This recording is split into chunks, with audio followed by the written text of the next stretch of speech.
Maracanã, o Flamengo venceu o Juventude e continua sonhando com o título brasileiro. Tarde para quebrar jejuns. Desafoga Gabriel. Mata a fome e enlouquece a magnética. Ou pra matar a fome também a Arrascaeta. Ver comemorações que há muito tempo não aconteciam. E ver gente nova comemorando. Plata marca o primeiro gol com a camisa do Flamengo. Flamengo entrou em campo com alguns desfalques importantes. Os lesionados De La Cruz e Alexandro deram lugar a Everton Araújo e Ayrton Lucas. No ataque, Bruno Henrique, suspenso, foi substituído por Michael. E foi dele o primeiro gol do jogo. Frio, parecia um iceberg, bateu e abriu o placar. O Flamengo manteve a pressão e Gabriel, goleiro do Juventude, evitou que Gabigol aumentasse. No contra-ataque, o empate. Gilberto. Rápido, rapidíssimo! Ainda no primeiro tempo, Gabigol parou mais uma vez no Xará. Mas logo no começo do segundo tempo, o fim do primeiro jejum do dia. Mandaca derrubou Gerson na área. Pênalti. O capitão do Flamengo segurou a bola e chamou Gabigol. Do ídolo! Gabriel pro Flamengo! Gabigol não marcava há 14 jogos, a maior sequência sem gols desde que chegou no Flamengo lá em 2019. O jejum de Arrascaeta era um pouco menor, 7 jogos, que também acabou ontem. Muito importante que, principalmente o atacante que vive de gol, de números, e voltar a marcar, né? Isso sempre dá mais confiança para eles, né? O Juventude diminuiu Edson Carioca. E aí veio a grande polêmica do jogo. Nenê, que tinha entrado havia 4 minutos, recebeu 2 cartões amarelos seguidos.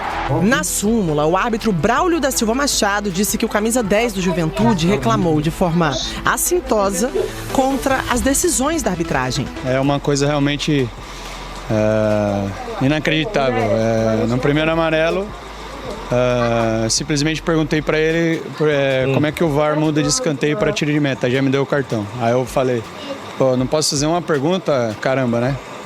Tipo assim, tipo assim, pra ele, eu não xinguei ele. E aí automaticamente ele já me deu o segundo amarelo. Todo mundo que tava ali perto ouviu. Com um jogador a mais, o jogo ficou tranquilo pro Flamengo. A Arrascaeta quase aumentou. Mas foi do equatoriano Gonzalo Plata o gol que fechou a vitória. Primeiro gol do Plata com a camisa do Flamengo. 4-2. E a pequena esperança do título segue viva. Não adianta nada olhar a tabela. Só tudo depende de ganhar do Internacional. Já é muito um dia de cada vez aqui no Flamengo, é intenso. Já o Juventude entrou na zona de rebaixamento. 5 jogos sem vencer no campeonato. E o técnico Jair Ventura, que tomou essa bolada aí durante o jogo, foi demitido. Caminho para a gente já falar aqui do Flamengo também, que venceu o seu jogo, venceu bem o Juventude, né? Venceu em casa 4-2 e é importante para o Flamengo o G4 do Campeonato Brasileiro, é fundamental, mais importante ainda é o título da Copa do Brasil, mas a permanência do Flamengo no G4 me parece que também é uma meta, é um objetivo para encerrar o ano ali entre os 4. A troca na comissão técnica mudou a forma como o Flamengo vê o Campeonato Brasileiro, né? Porque o Felipe Luiz, ele tem, óbvio, no começo da sua carreira como treinador de equipes principais, ele vai ser julgado ao final do ano, é natural que seja assim. Ano político no Flamengo, vai ser necessário entender se o próximo presidente e as pessoas que vão tomar conta do futebol do Flamengo vão querer que o Felipe Luiz continue. Ele precisa, é claro, para ter essa plataforma, ganhar a Copa do Brasil e entregar o Flamengo na melhor classificação possível no Campeonato Brasileiro. Sim, você fazer bons jogos pelo Brasileirão, você se manter, pelo menos na perspectiva de uma boa classificação final, te ajuda para 2 partidas finais da Copa do Brasil, que o Flamengo vai ter contra um adversário histórico. O Atlético Mineiro também quer ganhar 2 títulos esse ano, assim como o Botafogo. São coisas que precisamos considerar, mas o time tem que entender o Campeonato Brasileiro como oportunidade de se acertar cada vez mais, jogar cada vez melhor e, eventualmente, sendo campeão da Copa do Brasil, ter também um encerramento de ano que seja melhor do que todo mundo imaginava que seria o destino do ano do Flamengo até esse momento. classificou a classificação para a final da Copa do Brasil. E hoje teve gol do Gabigol, né? De pênalti. De pênalti. Mas teve gol do Gabigol. Pênalti também muito contestado, inclusive, Não foi pênalti. Também, inclusive Mais nas redes sociais do Juventude. Mais né? um. Colocou, se isso é pênalti, eu sou um determinado eletrodoméstico. A gente não vai fazer a propaganda. Não foi nada, né? Utilizado para lavar roupa. Também não foi nada, porque o William falou, venceu bem o Juventude. Eu diria que acabou vencendo bem o Juventude, que também é um mérito. Mas teve muita coisa no Chegou meio a dar do caminho 3-2 desse o jogo placar, aí. né? Não, o Gibagol chega a empatar, tem o 3-2 com um lance de área do Juventude, um cara de 3-3, ali aí tem a expulsão, né? A expulsão do Nenê. E aí sim o Flamengo se acerta no jogo. E essas coisas são importantes. Sim, o gol do Gabigol foi de pênalti, mas ele quebrou um jejum aí do quê? De 3 meses? Fazia 3 meses que ele não fazia. Exatamente. Então é... Mas acho que no geral foi um Flamengo superior, finalizando bastante. É um Flamengo que ainda peca muito no momento da eficiência, né? Cria oportunidades e desperdiça muitas chances. Como a gente já falou no programa e repito, mais uma atuação brutal, de altíssimo nível do Gerson. Sim. Sendo influente, amadureceu muito nessa temporada, vestiu mesmo ali a capa do protagonismo, tudo passa por ele cria, ele chega para finalizar, ele incomoda, ele corre uma barbaridade. É um dos melhores jogadores do país. O Arrascaeta voltando a jogar bem, é uma boa notícia. Um jogador que fisicamente ele tem um problema muito grande nos últimos anos, né? Que oscila demais, naquela reta final ele não consegue sustentar. Fisicamente, né? Basicamente por uma questão física. Sim, Léo Ortiz muito bem, iniciando as jogadas, a categoria que ele tem. E 2 personagens que eu gostaria de destacar. São personagens que não têm muita grife. O Wesley fez um bom jogo, tá crescendo com o Felipe Luiz. Mais um bom jogo. Mais um bom jogo, forte na marcação, forte para acelerar ali pelo lado direito no apoio. E uma boa sacada, que já tinha acontecido também com o Tite, para ser justo, o Everton Araújo, né? Jogando bem ali no meio campo, ao lado do Pulgar. O Pulgar fez um primeiro tempo melhor, depois caindo um pouquinho, mas fez um jogo seguro o Everton Araújo. É um time que cria mais, que ataca com mais gente, é muito mais agressivo do que a gente via com o Tite. Aliás, pegando o Flamengo ideal, desde que o Felipe Luiz assumiu, porque teve aquele jogo com o Fluminense bem mexido, né, bem desfalcado, Sim. Não perdeu ainda com o Felipe. Verdade. E o primeiro gol do Flamengo já é uma marca do Felipe, que é pressionando a saída de bola.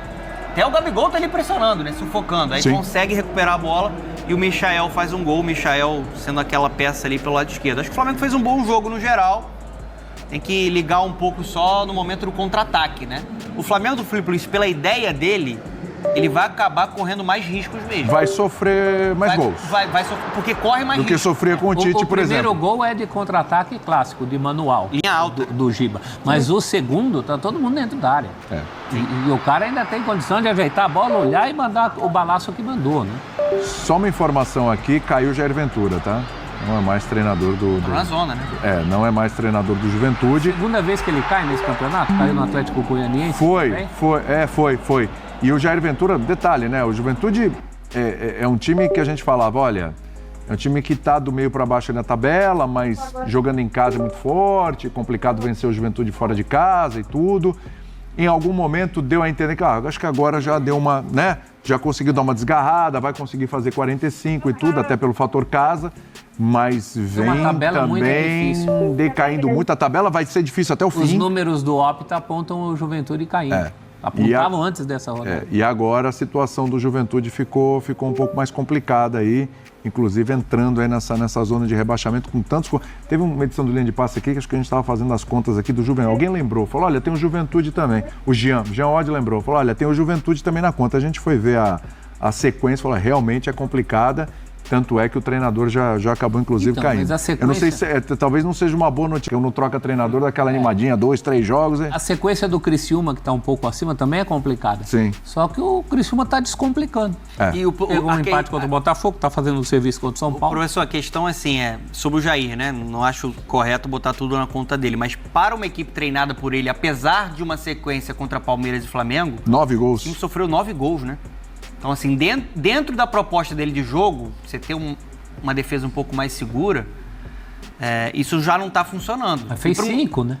Sim, contra gigantes. Mas tem um desequilíbrio danado ali, né? Porque hoje poderia ter sofrido mais, né? Poderia, criou pra poderia. fazer uma goleada maior. O Flamengo terminou com 20 finalizações. Muita coisa. Antes da gente falar de zona de rebaixamento, porque hoje teve Fluminense em campo, teve Vitória em campo, Atlético Goianiense em campo, o Bragantino, que a gente já falou, em campo, o Grêmio em campo, todo mundo tá na Juventude, todo mundo tá naquele bolo, né? E o Corinthians que vai jogar só na segunda-feira, de olho nisso. Aliás, segunda-feira o linha de passe é um pouco mais cedo, às 9 da noite, a gente vai colar no jogo do Corinthians, que é às 19, tá? Então, coladinho no jogo do Corinthians, a gente vai ter o linha de passe, aquela uma horinha para falar desse jogo, para falar também do Bola de Ouro, né, do Vini Júnior, né? Será? Chegou a hora, né? Vamos ver se isso vai acontecer, não é assunto para hoje. Olhando para domingo que vem, André, o que o jogo de hoje mostra, o que essa sequência pequena ainda do Felipe Luiz mostra para o próximo domingo, que é a decisão de Copa do Brasil? Bom, ele mostrou contra o Corinthians aqui, quando toma a decisão de trocar o Gabriel Barbosa por um zagueiro, entregar a bola para o Corinthians e a estratégia que ele assume dá certo, mas dá certo de uma forma muito mais eficiente do que eu acho que ele próprio imaginou, porque naquele dia o Flamengo, além dos seus méritos, a grande partida que o Gerson teve, seus jogadores tecnicamente muito talentosos conseguiram acalmar o jogo, evitaram sufoco, demonstraram para quem estava vendo o jogo assim, sem muita atenção, não era notável que havia diferença de número de jogadores de um time para outro. Para mim essa foi a grande, o que mais me chamou a atenção. Mas o Flamengo contou também com os defeitos do Corinthians, o fato de, em um jogo de Copa, e essa é a sequência, né? Primeiro jogo com o Flamengo, volta com o Flamengo, primeiro jogo contra o Racing, esse na quinta-feira, as decisões da comissão técnica do Corinthians, seja para início, seja para substituições, pioraram o time e colocaram o Corinthians como time de futebol numa situação mais distante em relação aos seus objetivos. Então o Flamengo teve bastante colaboração dos defeitos do Corinthians naquele dia. Mas eu vejo um Flamengo, é difícil falar, né?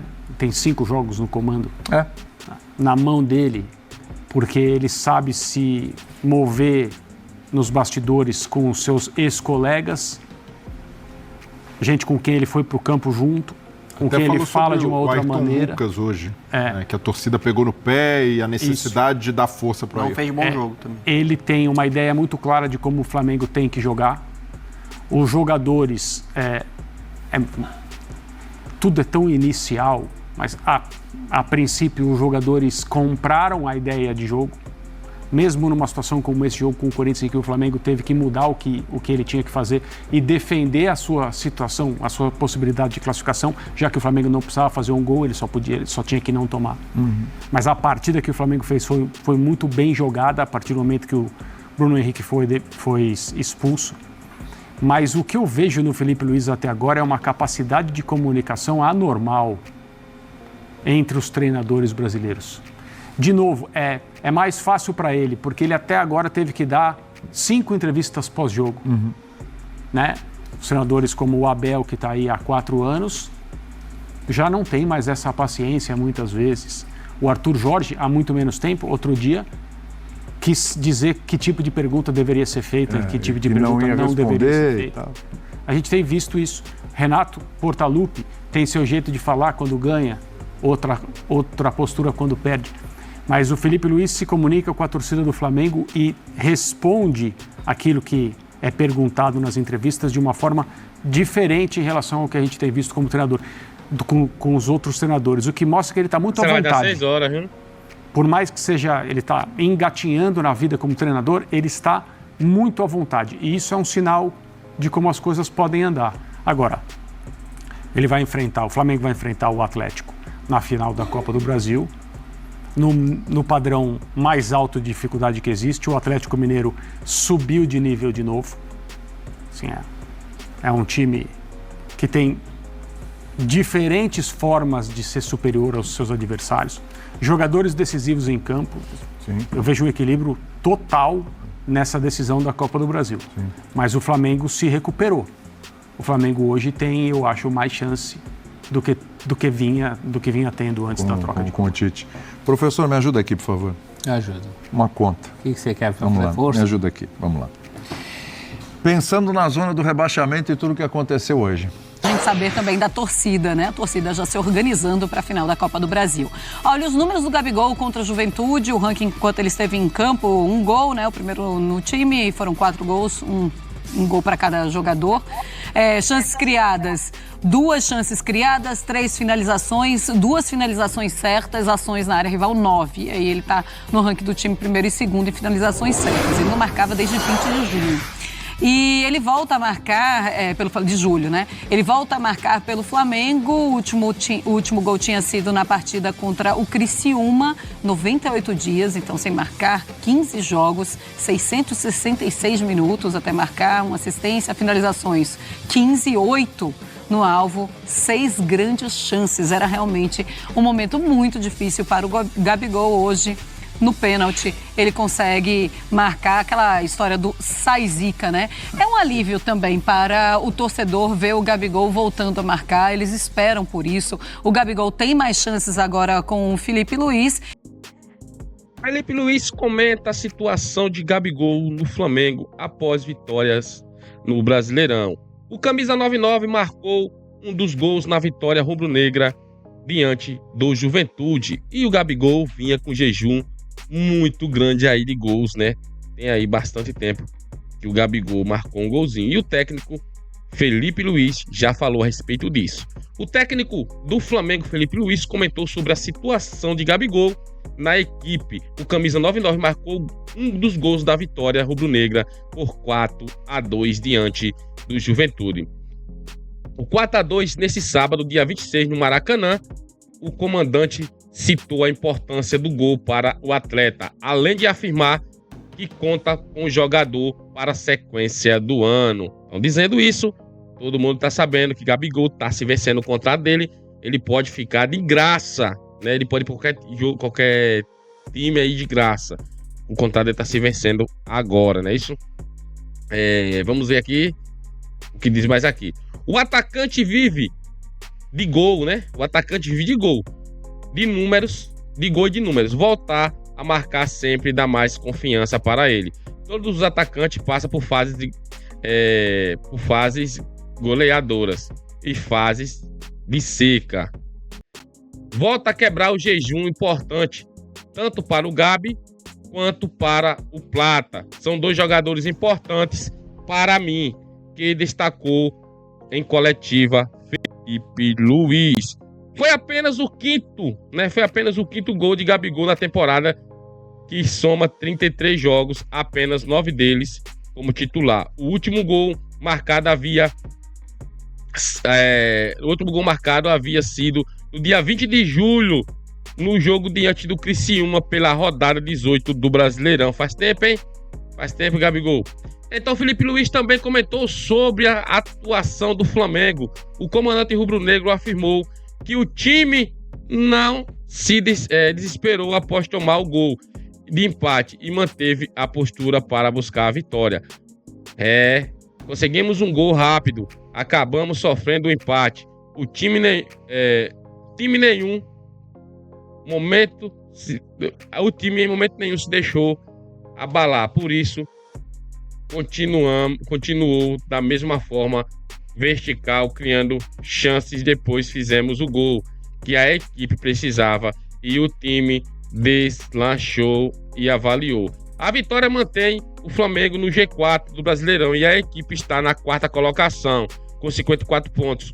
O Flamengo volta a campo na quarta-feira, dia 30, às 19 horas de Brasília, diante do Internacional lá no Beira-Rio, Porto Alegre. A partida atrasada da rodada 17. Galera, aí, né, a vitória por 4-2 do Flamengo. O Gabigol fez um dos gols. Felipe Luiz sempre expondo o time aí, leva gol, mas vai pra cima aí um time do Flamengo. É isso aí. Se vocês gostou, se inscreva no canal, ativa o sininho, já deixa o like.